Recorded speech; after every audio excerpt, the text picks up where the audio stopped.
André Adoul, Sa présence, cinquième partie, le roi des rois, chapitre 22, le Seigneur des seigneurs. Dieu l'a souverainement élevé et lui a donné le nom qui est au-dessus de tout nom, afin qu'au nom de Jésus, tout genou fléchisse dans les cieux, sur la terre et sous la terre, et que toute langue confesse que Jésus-Christ est Seigneur, à la gloire de Dieu le Père. Philippiens 2, versets 9 à 11. La tente avait été dressée dans une petite cité de la Lozère pour y prêcher l'Évangile durant une semaine. Une demi-douzaine de jeunes, étudiants pour la plupart, prêtaient leur concours à cet effort, apportant une note joyeuse à ces journées de combat. Dès le matin, après un temps prolongé consacré à la prière, ces garçons s'égayaient dans la ville pour distribuer des invitations et s'entretenir avec les gens rencontrés dans la rue ou sur les places.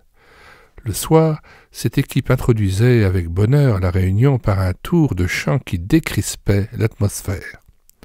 Or, lors de la dernière rencontre, le responsable de l'équipe monta sur l'estrade muni de sa guitare, pieds nus et assez négligé dans sa tenue.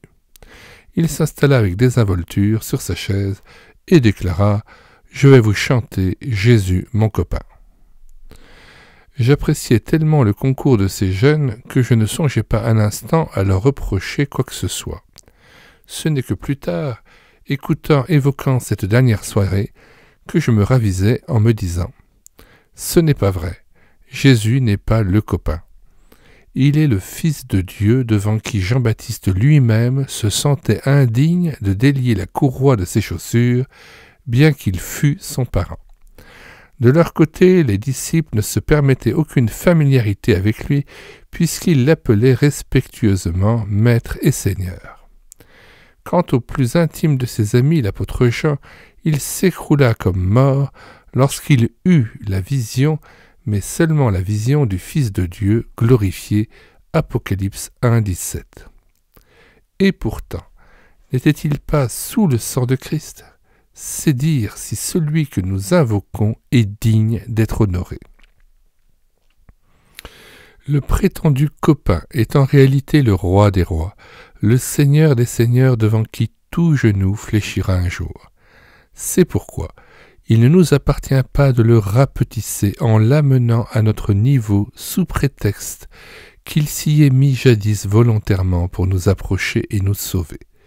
Lisez l'Évangile et vous constaterez que tous ceux qui croyaient à sa divinité étaient en sa présence saisis d'une crainte respectueuse. Ah, comme nous aurions besoin de redécouvrir la grandeur et la majesté de notre Seigneur, sa sainteté parfaite et sa puissance redoutable, afin de prendre humblement notre place à ses pieds, tel un sujet du grand roi. C'est l'Ecclésiaste, un roi humain, qui nous rappelle à l'ordre encore une fois. Prends garde à ton pied quand tu vas à la maison de Dieu, et approche-toi pour écouter plutôt que pour offrir le sacrifice des insensés. Car ils ne reconnaissent pas qu'ils font mal. Ne te presse pas d'ouvrir la bouche pour exprimer une parole devant Dieu, car Dieu est au ciel et toi sur la terre. Ecclésiaste 4, verset 17, jusqu'au chapitre 5, verset 1. Serions-nous de ces insensés qui parlent à Dieu ou chantent ses louanges, sans prendre le temps de réfléchir aux paroles énoncées et sans penser à qui elles sont adressées?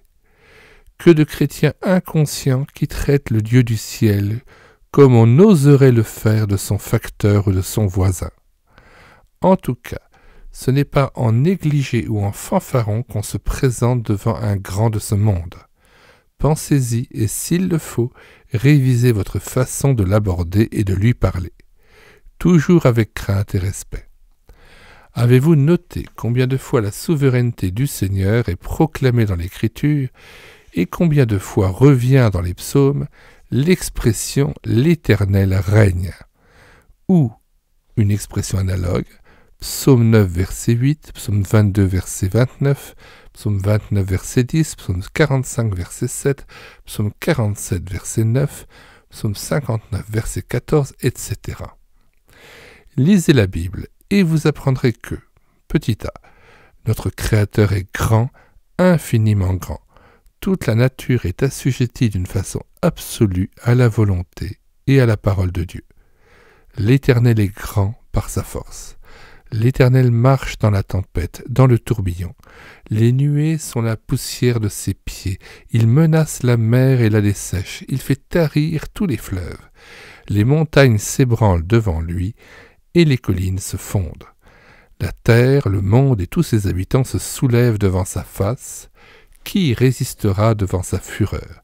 Qui tiendra contre son ardente colère? Nahum 1, versets 3 à 6. Que tous les habitants du monde tremblent devant lui. Psaume 33, verset 8. B. C'est le Seigneur de gloire. Le roi David, qui était loin de traiter le Seigneur en copain, le présentait comme le roi de gloire. Portes, élevez vos linteaux, élevez-vous, portails éternels, que le roi de gloire fasse son entrée. Qui est ce roi de gloire? L'Éternel le fort et le héros, l'Éternel le héros de la guerre. Portes, élevez vos linteaux, élevez les portails éternels, que le roi de gloire fasse son entrée. Psaume 24, versets 7 à 9. L'apôtre lui aussi l'appelle le Seigneur de gloire.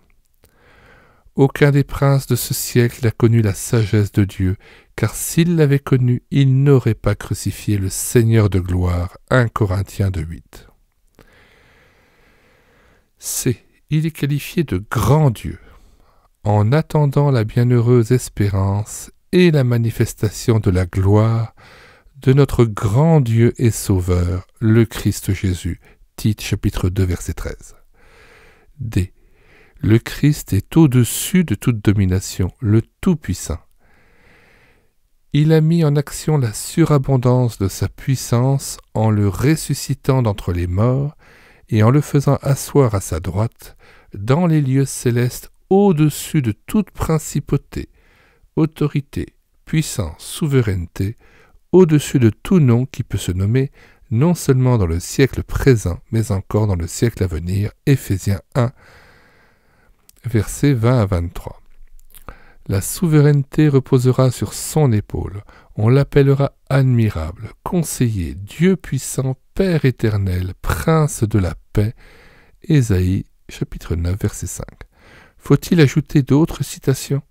Toute la Bible proclame la grandeur de Dieu, Père, Fils et Saint-Esprit. Comment pourrais-je me rebeller et manquer de respect envers celui qui est adoré et servi par les anges eux-mêmes? Hébreux 1, versets 6 à 7. Et qui possède toute autorité sur les démons, la mort et la maladie. Matthieu 8, 16, Jean 5, 25 et Luc 4, 39. Ne nous lassons pas de relire les évangiles pour découvrir et imiter notre modèle, lui qui se montrait parfaitement soumis à son Père. Ma nourriture, disait-il, est de faire la volonté de mon Père. Non pas ce que je veux, lui disait-il à Gethsémanée, mais ce que tu veux. Jean 4, 34, Matthieu 26, 39 et Luc 22, 42. Nous savons qu'à la fin des temps, Jésus remettra le royaume à son Père, lui prouvant une fois de plus sa parfaite soumission. Lorsque toutes choses lui auront été soumises, alors le Fils lui-même sera soumis à celui qui lui a soumis toutes choses, afin que Dieu soit tout et en tous. 1 Corinthiens 15, 27 à 28. Méditons sur la grandeur du Dieu souverain et certainement notre façon de l'approcher et de l'aborder s'en ressentira. Nous devons en particulier nous pénétrer de l'idée qu'il ne nous doit rien et qu'il nous comble de ses bontés. Et s'il nous comble de ses bontés, c'est uniquement par grâce et à cause de son immense amour. Nous soumettre à sa crainte, à sa sainte volonté, devrait être notre désir constant. Oui, Dieu est au ciel, que son règne vienne, que sa volonté soit faite sur la terre comme au ciel, qu'elle soit acceptée et vécue dans nos vies. À lui le règne, la puissance et la gloire au siècle des siècles. Amen.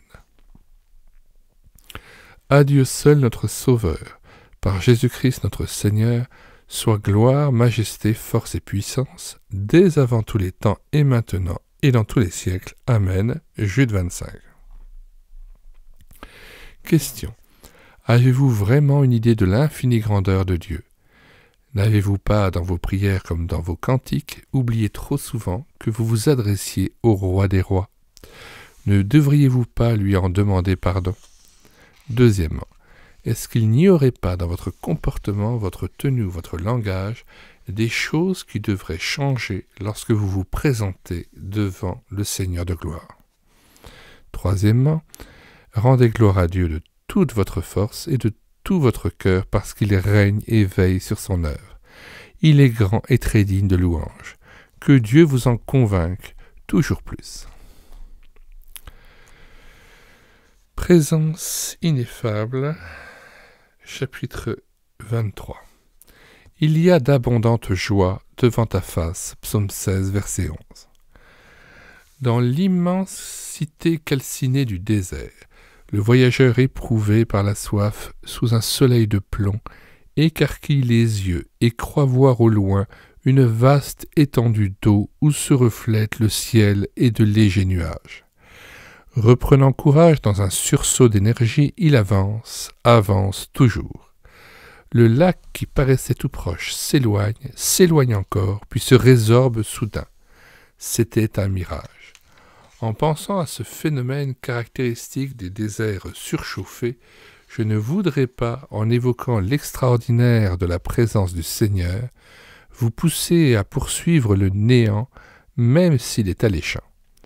Votre déconvenue serait grande et votre énergie mal employée. La présence du Seigneur n'a rien d'un mirage.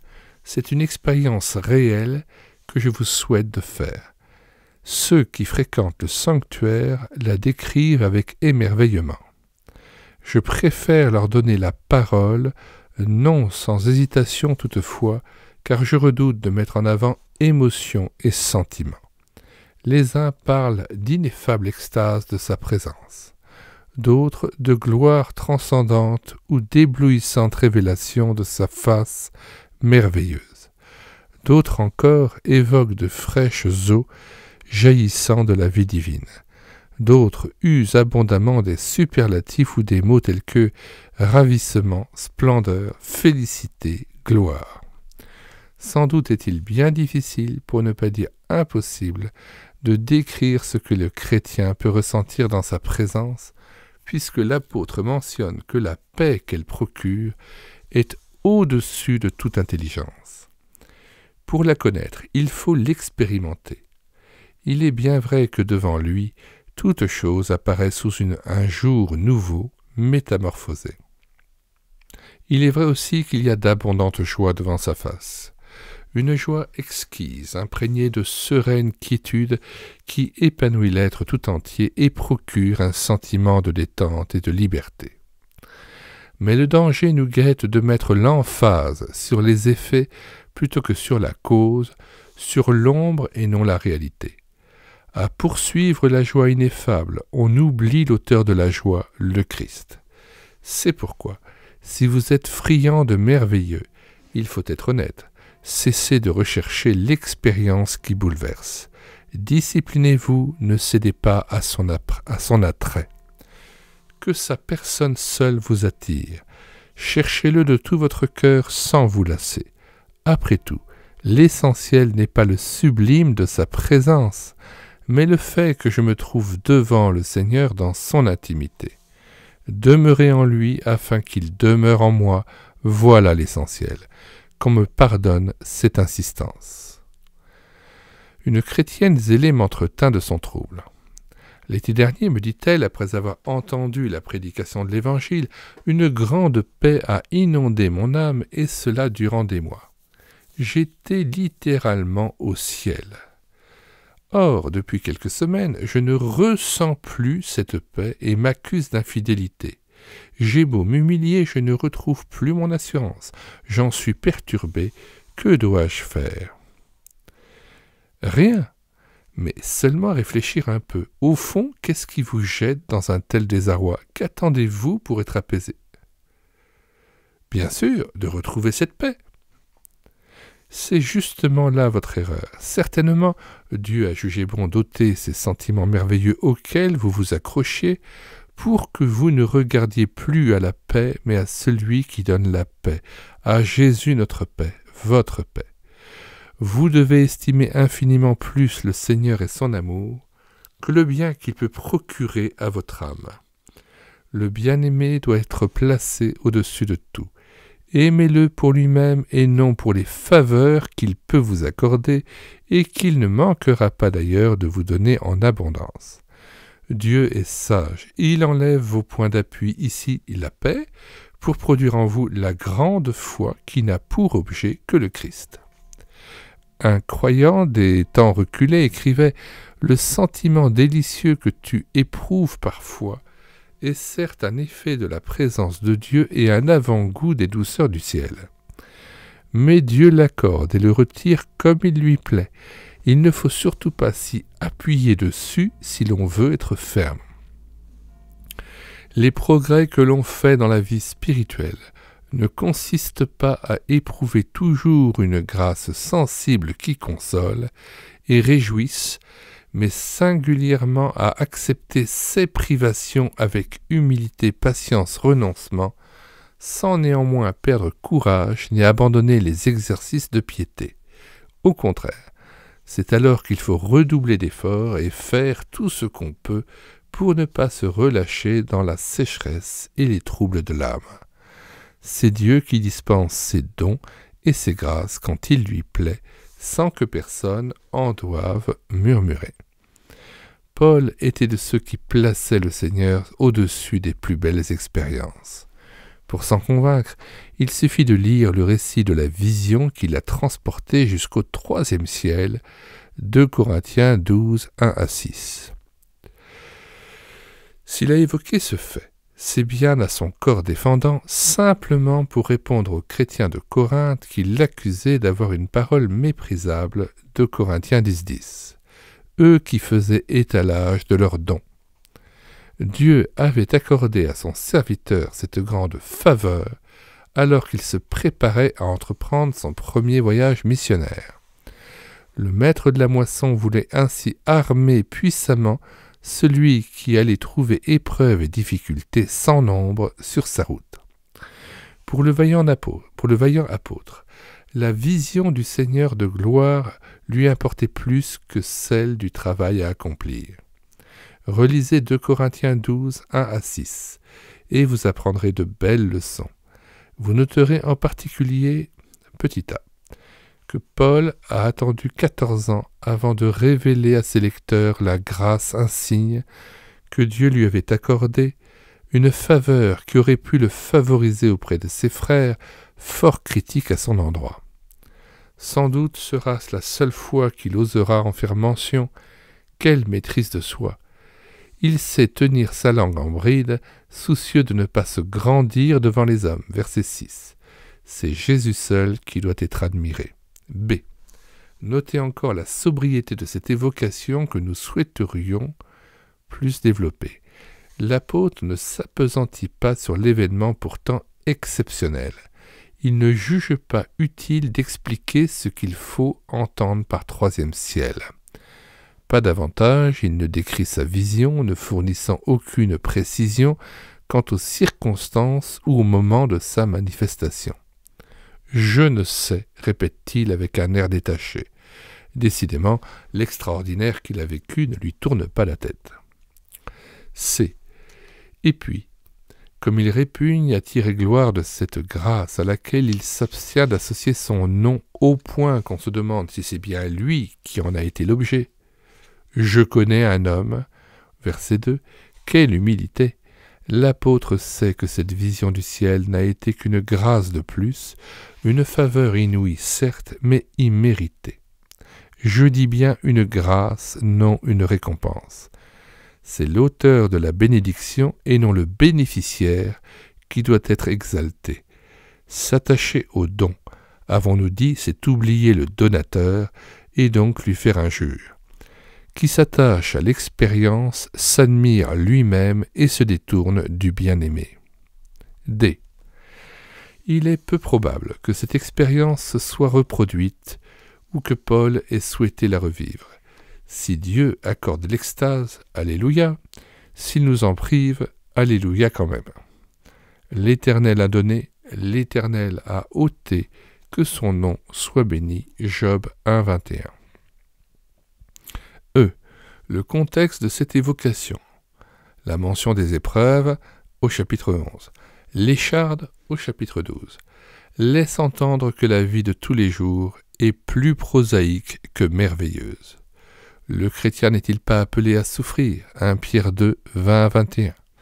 Dieu n'éprouve-t-il pas son serviteur pour le garder de l'orgueil spirituel? Cette épreuve portera ses fruits, puisque Paul se glorifiera de son infirmité et déclarera à 2 reprises que les preuves de son apostolat ont éclaté, non à cause de ses expériences, mais par une patience à toute épreuve. 2 Corinthiens 6, 4 et 12, verset 12. À l'instar de Paul, ne nous éternisons pas sur nos expériences, si belles soient-elles. Refusons d'être inquiets ou désemparés si elles ne se reproduisent pas, ou si nous traversons un temps de sécheresse. Le Seigneur ne meurt pas lorsque s'évanouit l'extase. Il y a les heures salutaires du désert. Ici, nous citerons de larges portions de l'imitation de Jésus-Christ. Son auteur s'adresse à vous et vous conseille. Mon fils, le plus sûr et le plus avantageux pour toi est de cacher la grâce qui est en toi, de ne pas t'en glorifier, d'en parler peu, de te regarder toujours comme indigne de tous ses dons. Ne t'attache pas aux douceurs et aux suavités de la grâce, car tu peux passer soudain dans un état opposé. Que cette grâce, lorsque tu la possèdes, te fasse réfléchir sur le misérable état et la sécheresse de ton âme quand tu t'en vois privé. Beaucoup, en voulant mettre leur nid dans le ciel, selon la parole du prophète Abdias 1,4, sont tombés dans un abîme de misère. Heureux-ci, humiliés et dénués de tout secours, ils ne veulent pas se hasarder à voler d'eux-mêmes, mais se tiennent en sûreté sous les ailes de leur maître. Ne te trouble pas si des pensées absurdes et de noires imaginations t'assiègent. Demeure ferme. Quoique tu te sentes quelquefois élevé et comme ravi jusqu'au ciel, et que peu après tu te vois replongé dans les folles pensées qui t'attaquent souvent, tu ne dois pas croire pour cela que ton état n'est qu'illusion, car tu souffres ces choses plutôt que tu ne les fais. Pourvu qu'elles te déplaisent et que tu y résistes, bien loin de te perdre, elles te seront une occasion de récompense. Seigneur, fais-moi la grâce de m'élever au-dessus de toutes les joies célestes et des ravissements divins, c'est-à-dire au-dessus de tout ce qui n'est pas toi-même. Que ta volonté soit ma joie, et s'il te plaît de me priver du sentiment de tes douceurs et de tes joies divines, je te prie que ta volonté soit faite et que j'acquiesce de bon cœur au bon plaisir que tu auras de m'éprouver, car tes menaces ne sont pas pour durer toujours. Courons les yeux sur Jésus, que ce soit notre mot d'ordre, Hébreux 12, versets 1 à 2. Question. Premièrement, Dieu vous a-t-il accordé de connaître les joies merveilleuses de sa présence? Avez-vous su garder secrète cette faveur, ou vous en êtes-vous glorifié? Quelle a été votre réaction lorsque ces joies se sont estompées? Deuxièmement, voudriez-vous relire 2 Corinthiens 12, versets 1 à 6? Que pensez-vous de la conduite de Paul? En quoi vous a-t-elle instruit? Troisièmement, êtes-vous déterminé à ne regarder qu'à Jésus en dépit de ce que vous pourrez éprouver?